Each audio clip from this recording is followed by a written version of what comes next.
Oi, pessoal. Sexta-feira, tá? Era para ter reunião de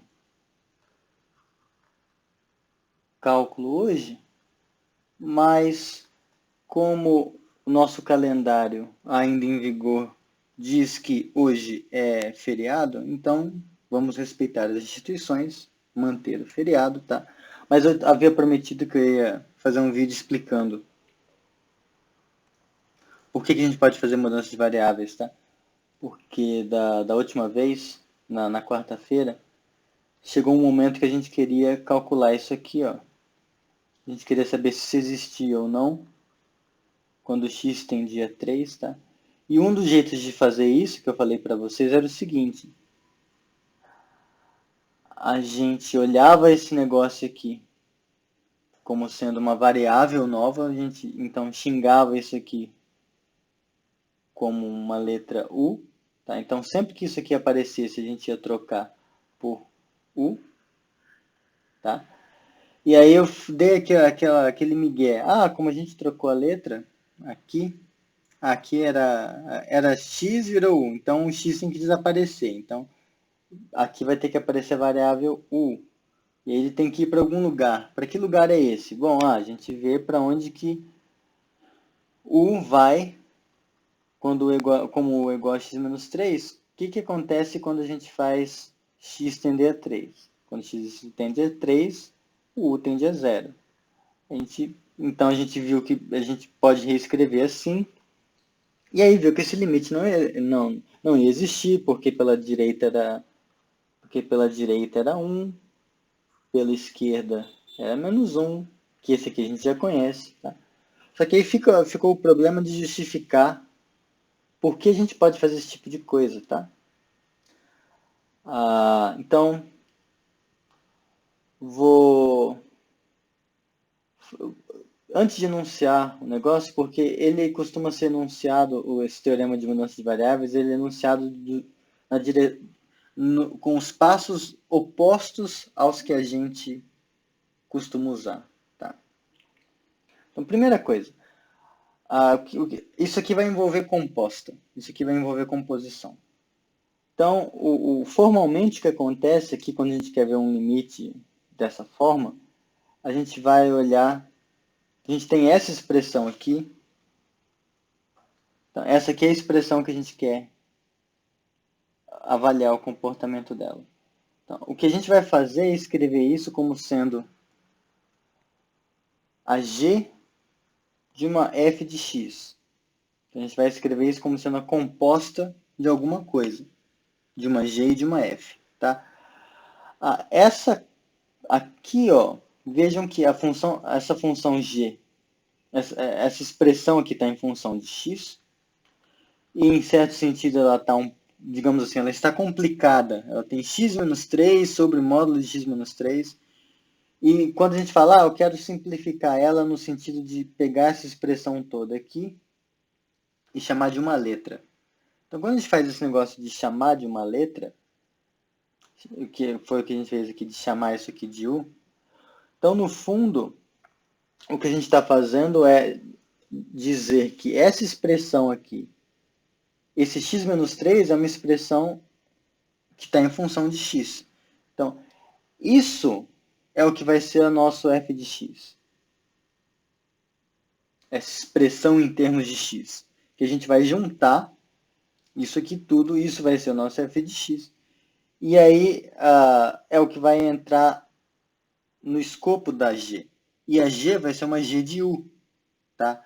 Então, desse tipo de análise, a nossa g, digamos, a letra que está aqui não importa, né? Mas vai ser isso, tá? E a nossa f de x vai ser x menos 3. Agora que a gente está com esse tipo de... Agora que a gente está nesse cenário, então o que a gente fez? Então, o que a gente tinha aqui era limite da g da f de x. Então, desse lado aqui era isso. Quando x tende a 3. E aí a gente usou, e aqui está a mágica que a gente vai explicar, que essa expressão, esse limite de g da f de x, na verdade, a gente pode escrever como sendo o limite de u sobre módulo de u, mas esse u sobre módulo de u é a g. Então, é a g de u. Aí aqui ficou um u tende a zero. Mas esse u tende a zero, esse zero, ele apareceu como? Esse zero foi o número para o qual a f de x tende. Olha só. Então, aqui a gente tem limite da f de x quando x tende a 3, que é esse 3 aqui. Tá? Então, vejam, o 3, o que está acontecendo aqui é que, vai ficar claro, mas eu espero. Aqui a gente tem essa composta que a gente quer avaliar como ela se comporta. E a coisa está funcionando de um jeito que aqui dentro, vejam, aqui dentro, quando a gente ignora o g e faz o x tender a 3, a f de x vai tender a algum lugar, vai tender a um zero. Aqui. Então, se o limite da g, quando u tende a zero, e agora a gente meio que esquece da x menos 3, né? Porque a graça de você fazer uma mudança de variáveis é, por algum breve momento da sua vida, você simplesmente ignorar que existe aquilo que você trocou por outra letra. Esse x menos 3 deixa de ser importante depois que você faz a mudança de variável. Então, você fez a mudança aqui, e aí, no fundo, o que a gente está expressando é isso, que o limite da g da f de x, quando x tende a 3, se o limite da f de x, quando x tender a 3, se o que está aqui dentro for para algum lugar, tá? Então, esse limite vai existir se for o limite da g de u quando u vai para zero. Então, meio que a gente se livra da dependência do x. Tá? E aí, bom, para isso funcionar, então vamos colocar essas hipóteses todas bonitinhas. Então, o cenário que a gente tinha é, formalmente, então, sejam f e g funções,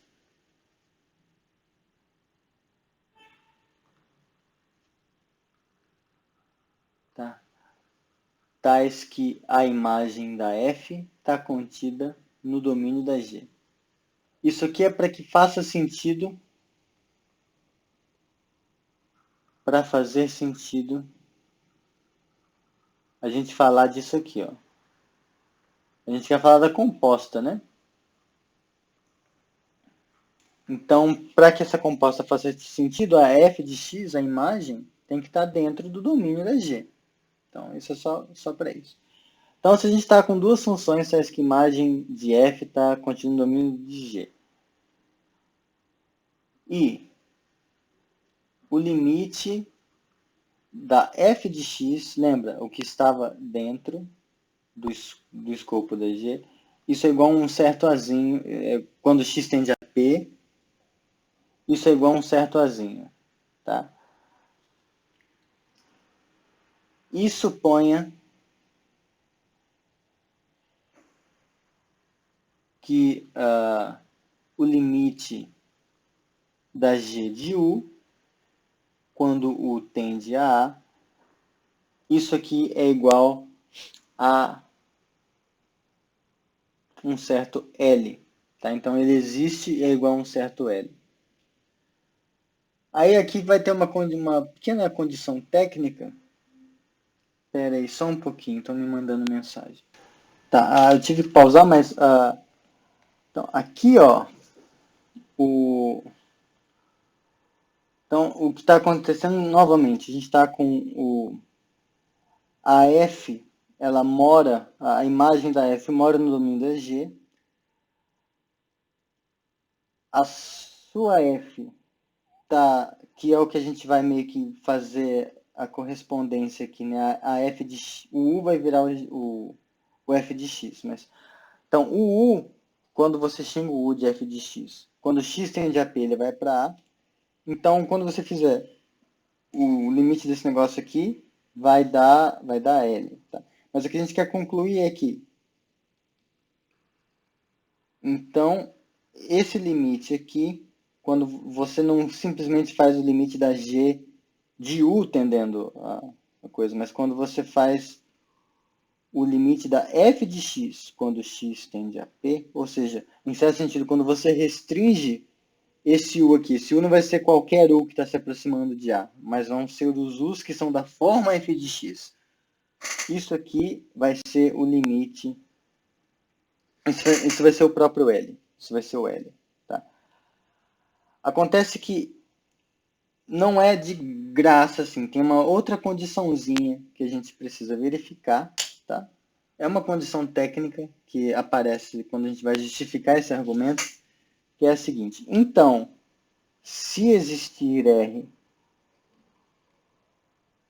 maior do que zero, essa, digamos que é uma versão geral do teorema de mudança de variáveis. Só tem uma outra que é mais fácil. Mas se existir um R maior que zero, tal que a f de x ela é sempre diferente de a quando o zero, quando você pega xzinhos que estão nesse intervalinho, então vale esse negócio. Então, essa é a condição. Tá? Tudo bem? Então, esse é exatamente o caso que a gente tinha no outro caso, tá? A gente tinha essa expressão aqui, g da f de x, e consegue expressar como essa g de u. Então, se o limite dessa composta existisse, ele seria exatamente esse limite. Então, como esse limite não existe, o limite da composta também não pode existir. A gente pode usar nas duas direções, em certo sentido. Tá bom? A justificativa de por que isso aqui vale, ela é ela é relativamente simples, tá bom? Não sei agora se eu faço.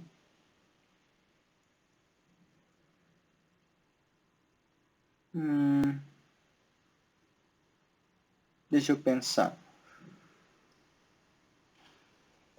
Tá, eu vou fazer o argumento, é rápido, tá? Eu só estou 12 minutos falando, não tem problema.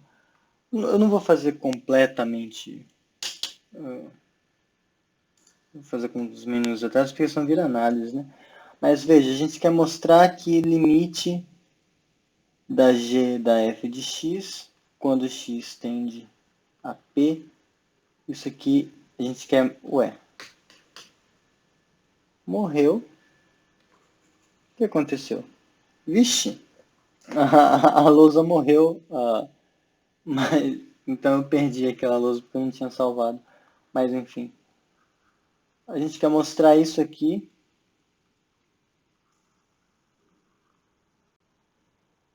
Isso aqui é o que a gente quer concluir. Então, lembrando, para todo epsilon maior que zero, então para todo errinho no eixo y que a gente colocar, para todo grau de liberdade de erro que a gente encontrar, a gente quer encontrar um delta maior que zero, um erro em y, no eixo x, tá? Então é nessa direção aqui, tal que se a gente pegar qualquer xzinho que esteja a uma distância de p menor do que esse delta, obrigue a ocorrência de que g da f de x menos esse número L seja menor que o epsilon. É isso que a gente quer encontrar. Aí a gente usa as hipóteses que a gente tem, ó. Porque, bom, primeiro a gente sabe que existe, como a nossa hipótese é que quando a gente finge que não é um f de x, mas tem um u, quando a gente faz isso aqui, ó, quando a gente calcula esse limite aqui, quando o u tende a nossa hipótese é que isso é L. Então, existe, e meio que essa demonstração, ela mostra o que está acontecendo, ela dá o raciocínio gráfico, em certo sentido, do que acontece na mudança de variáveis. Tá? Então, aquilo é o que a gente queria. Isso aqui é o que a gente tem. Então, a primeira coisa que a gente tem é que quando a gente substitui, quando a gente manda dane-se o f de x, pensa só no u com o u tendendo a A, isso dá um L. Esse limite ser L significa que não importa, aqui está o L, né? Não importa a distância que eu fixe desse L aqui, eu consigo fixar em torno do Azinho um certo raio, tal que sempre que eu pegar o meu U dentro desse intervalo, a minha G vai cair dentro desse intervalo. Tá? Que é a ideia de você não tirar o lápis do papel. Em particular,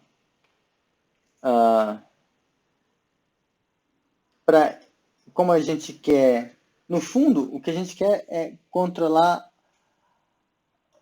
essa distância, esse erro, para as Gs de f de x, não para as Gs de u. Só que a gente consegue controlar para todo u, inclusive os u's que são f's de x. Então, o que a gente vai fazer primeiro aqui é o seguinte. A gente consegue controlar essa distância quando o u aqui é um u qualquer, não exatamente o f de x. Ou seja, a gente sabe que para esse epsilon existe um delta zero, tal que se você pega u menos a menor do que esse delta zero, isso implica que quando você calcula g de u menos L em módulo, isso vai ser menor que epsilon. Isso é a primeira informação que a gente sabe. Agora, a segunda informação que a gente tem é que o limite do x, da f de x, quando x tende a p, é esse mesmo azinho. Então, isso aqui está falando que, conforme a gente aproxima o x do p, que é o ponto que a gente queria estimar, a nossa f se torna arbitrariamente próxima do a. Em particular, se a gente pede que esse arbitrariamente próximo seja tão próximo quanto esse delta zero, a gente vai ter coisas boas.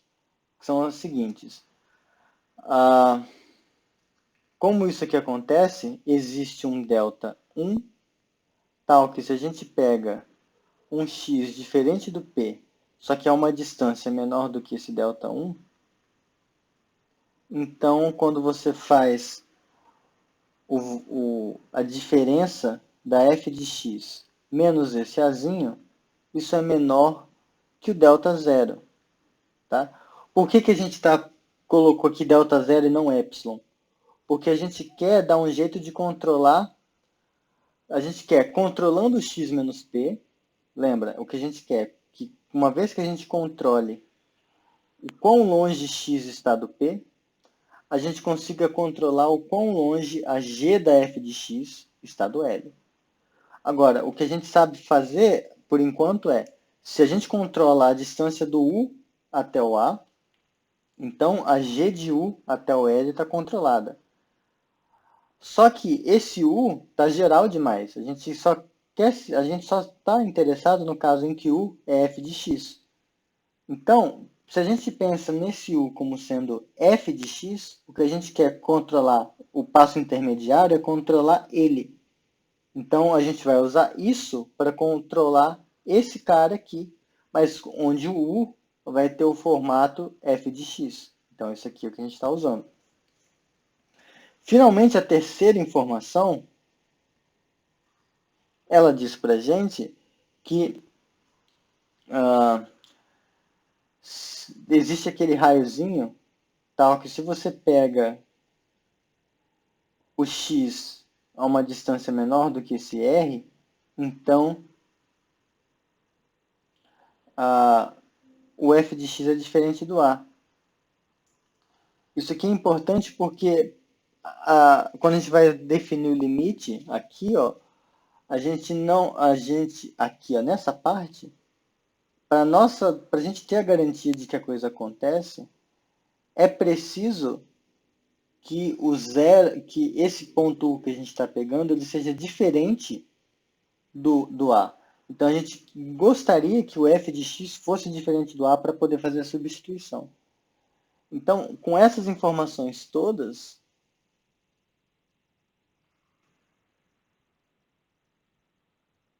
com todas essas informações aqui,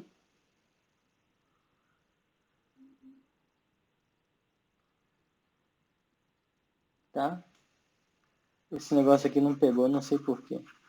O Journal tá meio bravo comigo hoje. Ele tá dando uns pau louco. Então, com essas informações todas, a informação 1, a informação 2, a informação 3, o que a gente vai fazer é, basta a gente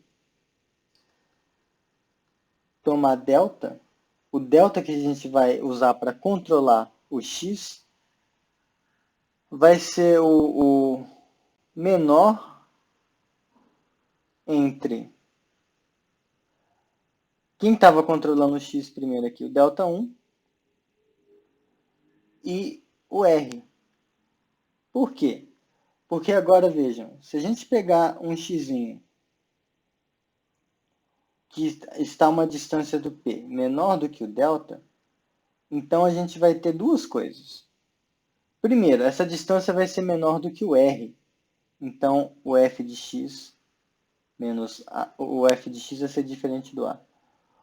Além disso, como é menor que esse delta é menor que o delta 1, vai valer isso aqui. F de x menos A vai ter que ser menor do que delta zero. Essas duas informações para a gente dão o quê? Elas dizem que se a gente xinga momentaneamente U como sendo f de x, esse f de x, então a gente vai ter U diferente de A, então certamente U menos A em módulo tem que ser maior que zero, só que também vai ser menor que delta zero. Então vai ser menor que delta zero.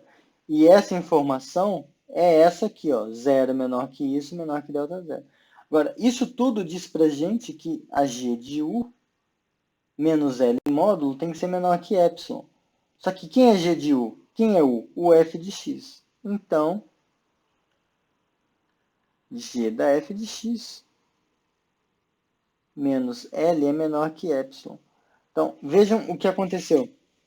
É exatamente o tipo de argumento que a gente faz quando tenta explicar geometricamente o que está acontecendo.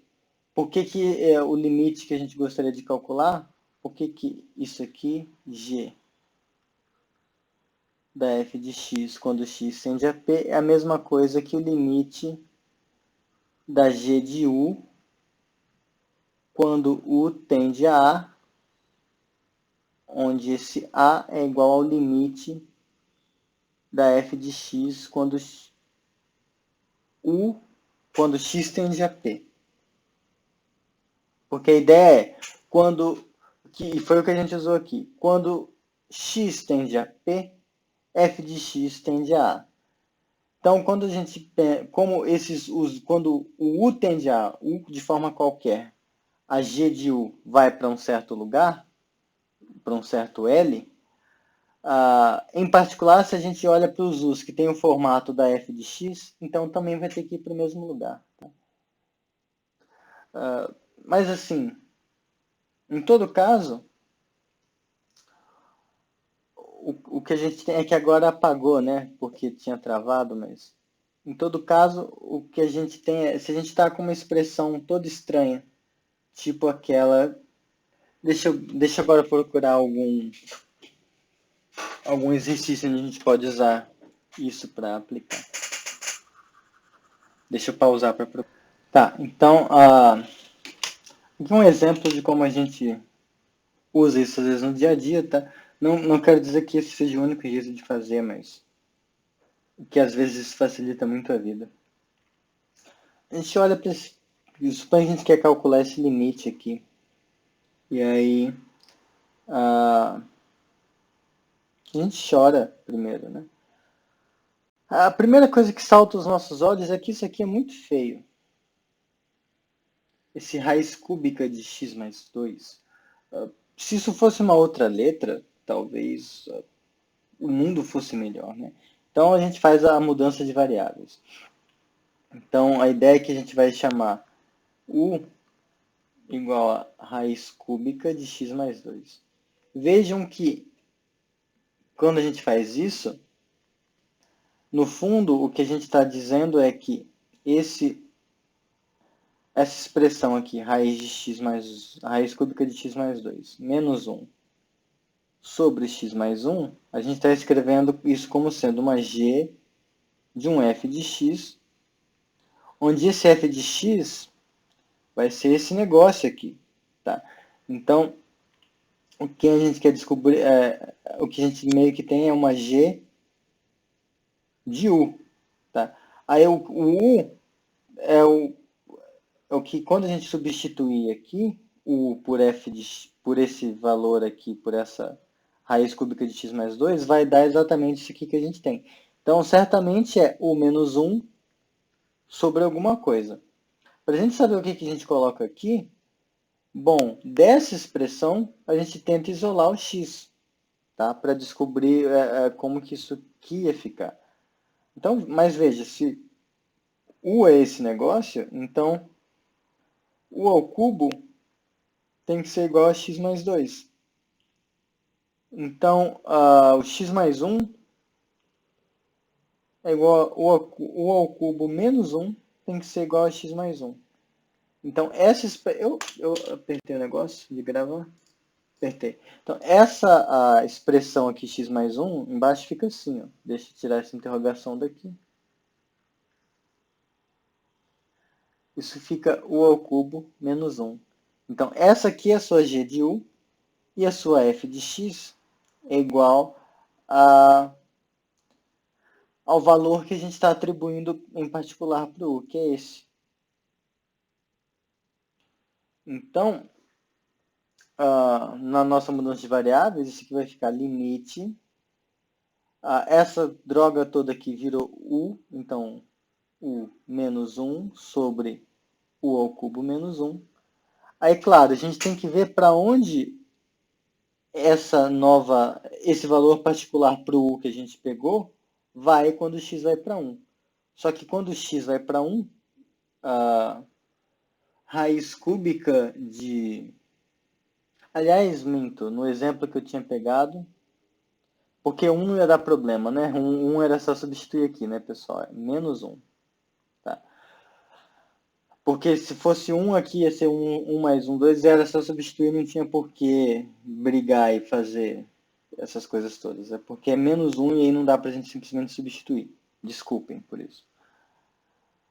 Quando o x vai para menos 1, isso aqui vai para a raiz cúbica.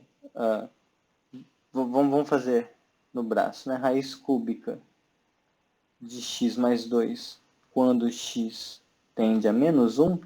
Isso aqui é você fazer raiz cúbica com uma função contínua, é você fazer o limite, a raiz cúbica do limite de x mais 2 quando x tende a menos 1. Isso aqui é uma função contínua, você substitui, fica menos 1 mais 2, que é 1, então a raiz cúbica de 1, isso aqui dá 1. Então, quando x vai para menos 1, u, que tem para a gente esse formato, ele tem que ir para 1. Então, o que a gente quer calcular é isso. Só que aí, daqui em diante, aquele velho truquinho de fatorar as coisas todas. Isso não vem ao caso agora. Mas, fatorando, isso aqui fica... Então, limite de u menos 1. Aqui embaixo fica u menos 1 vezes u ao quadrado mais u mais 1, se não me engano. Isso quando u tende a 1. Tá? Agora, esse e esse pode cortar. E isso aqui é simplesmente esse negócio aqui. Então vejam que, e aí aqui troca o U, vai dar 1/3. Então vejam que o que a gente mostrou é que para esse formato aqui, para essa G e para essa F, que a gente mostrou que o limite desse negócio foi igual ao limite, então, quando a gente está naquele teorema é o limite da g de u quando u tende ao limite da f de x, que foi quando u tendeu a 1. Tá? Então, essas mudanças de variáveis a gente faz assim, essencialmente. Tá? O teorema ele só justifica por que a gente pode fazer aquela coisa. Tá? Só um adendo.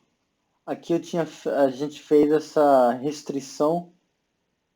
É que agora tá só no vídeo, não tem como voltar porque o Shure não tinha travado. Mas a gente tinha feito aquela restrição de que existia um R maior que zero, tal, que a sua F ela sempre é diferente do A se zero menor que x menos A, x menos P menor do que R, tá? Por que essa restrição? Só para finalizar o vídeo, tá? Tô falando quanto tempo? Tô falando 30 minutos, tá quase acabando, não tem muito mais o que falar. Vamos pensar nessa função aqui, ó. Então, exemplo. Bom. A f de x vai ser a função 1, constante igual a 1, tá? E a gente vai ter a função g de u, dada por u mais 1, se u for diferente de 1. E constante igual a 3, se u é igual a 1, tá bom? Bom, nota que como a função... E isso aqui está definido em toda a reta, tá? Aí, como essa função f é constante, o limite da f de x quando x tende a p, para o pzinho que você quiser, isso vai ser 1, tá? Agora, em particular, a g, quando a gente faz o limite da g de x, quando x tende a 1, para esse 1 em particular, o limite da g de x é 2. Mas observem o seguinte, a função g, aliás, g de u, né, que eu escrevi com a letra... É irrelevante, mas g de u...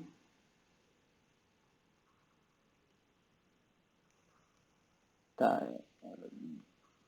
eu tenho que configurar a borracha nesse negócio. Notem que aqui, ó, essa função g de u, no fundo, ela é o seguinte, ó. O gráfico dela é uma coisa assim. É a diagonal transladada uma unidade para cima. Tá?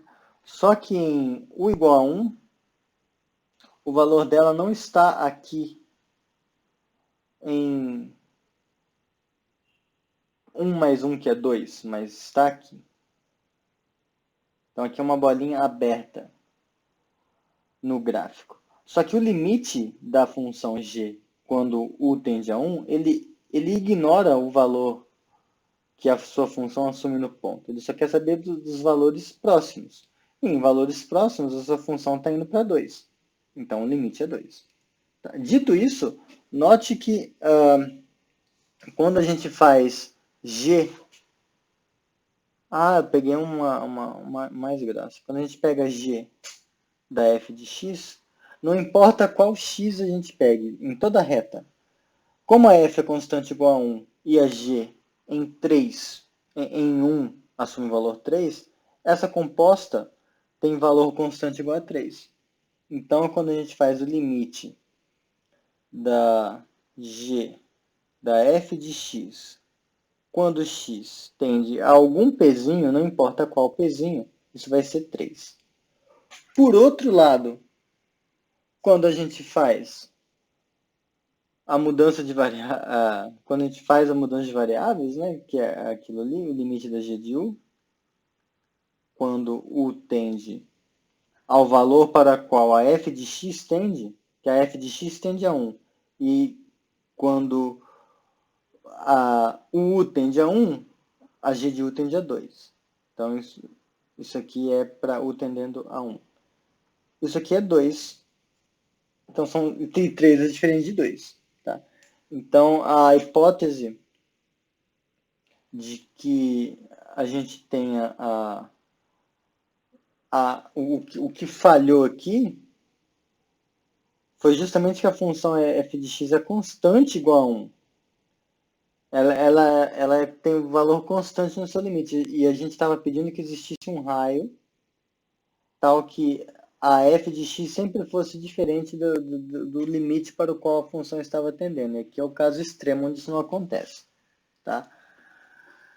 A gente pode ignorar isso, tá? Se, por exemplo, a função for contínua, tá? Então, só uma observação, que a maioria dos casos, né? Mas eu quis fazer o geral. Podemos ignorar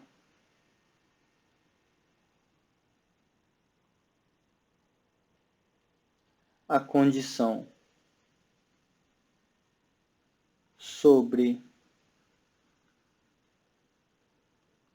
f de x ser diferente de a, tá? Se a função g for contínua.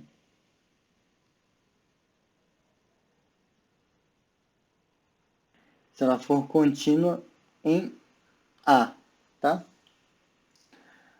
Mas, de qualquer forma, na maior parte dos casos, a coisa funciona de modo que a gente nem precisa pensar nas condições do teorema para aplicar ele ou não. Mas é bom saber por que ele existe, por que ele faz sentido, tá? Deixa eu ver se eu faço mais um exemplo aqui. Acho que compensa. Deixa eu fazer mais um exemplo. Tá? Não necessariamente relacionado com isso, mas mais um exemplo. Só para fazer mais um... É cálculo, né, o curso. Tem que lembrar disso. Eu acho que eu tenho errado um pouco a mão nisso. Eu vou me policiar mais. Vamos calcular esse negócio aqui. Limite da raiz de x² menos 1 sobre x menos 1 quando x tende a 1. Tá? Bom, então aqui, vejam, poderia ter pensado, eu vou transformar essa raiz toda desse negócio desgraçado numa letra só.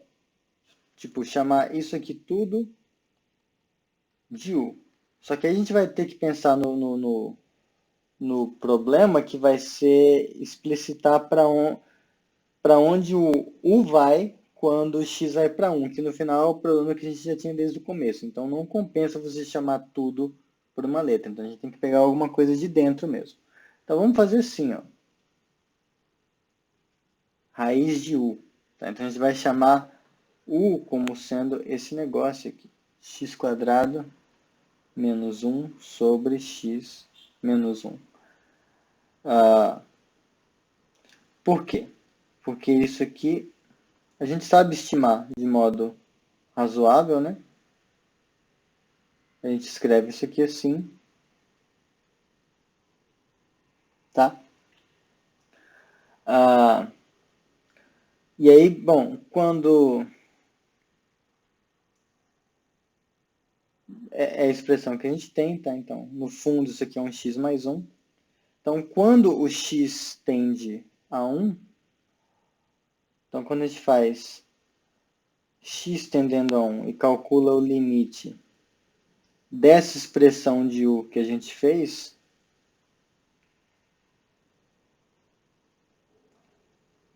isso é a mesma coisa que o limite de x mais 1 quando x tende a 1. E isso dá 2. Então, o u, que é essa coisa, vai para 2.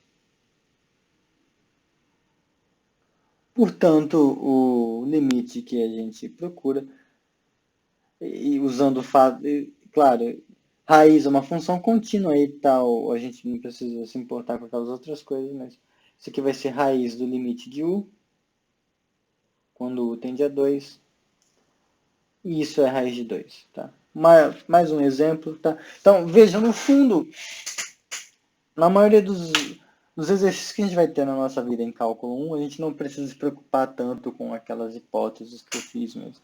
É importante saber que elas são necessárias, às vezes, tá bom?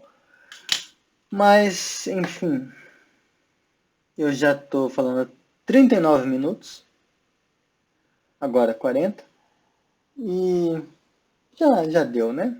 Então vamos encerrar a gravação e nos vemos, nos ouvimos, enfim, na semana que vem. Tchau, tchau, pessoal. Fui!